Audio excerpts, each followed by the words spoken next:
លេខាធិការនៅណានៅខាងនោះសូមអញ្ជើញទៅលេខាធិការសូមតែញ៉ាំបាននឹងលិខិតបញ្ជាក់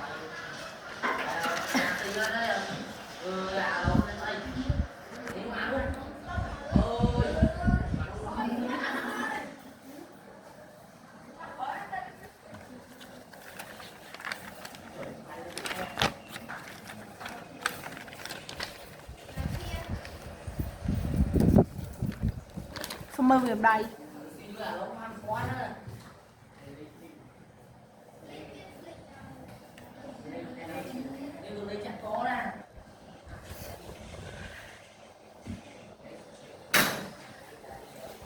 មើលមិនខាងនេះ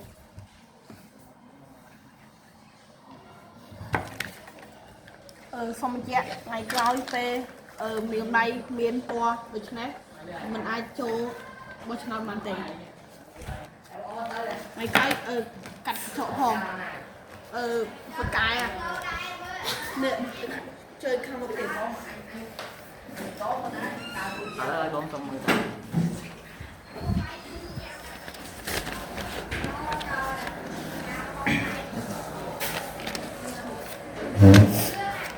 បងដល់នេះមាន4ថ្នោតទាំងបងឲ្យយកដាក់នៅប្រអប់សម្រាប់សេវាបាទ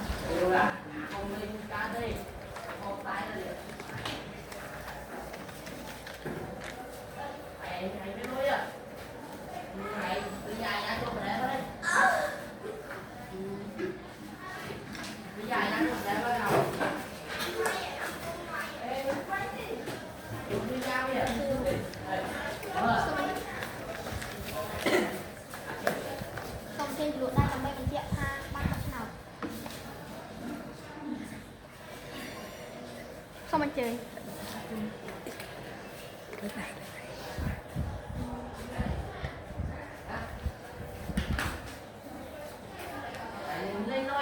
ជំនួសជួនអរគុណមកដល់ខ្ញុំបានទៅដល់នេះគឺដំណើរការបានថតរឿងរបស់នេះហើយរឿង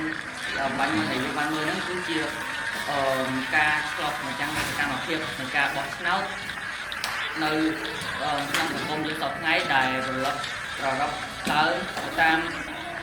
សាលាឃុំសង្កាត់និងវត្តអារាមហើយជាមួយនឹងកន្លែងផ្សេងទៀតដែលគេអាចមកស្បានចាំមកនេះគឺអ្នកទាំងមកខេត្តរបស់គ្នាខ្ញុំឈ្មោះជាអ្នកបោះថ្ងៃនេះខ្ញុំមករៀបរាប់ពីការបោះឆ្នោតយើងត្រូវការអត្តសញ្ញាណប័ណ្ណនិងមានសុពលភាពនិងលិខិតអត្តសញ្ញាណប័ណ្ណមានដូចជាកូននាមនិងនាមថ្ងៃខែឆ្នាំកំណើតទីកន្លែងកំណើតអាស្រ័យឋានសុពលភាពនិងភាពនិងគុណភាពជំរាបលាអ្នកគ្រូ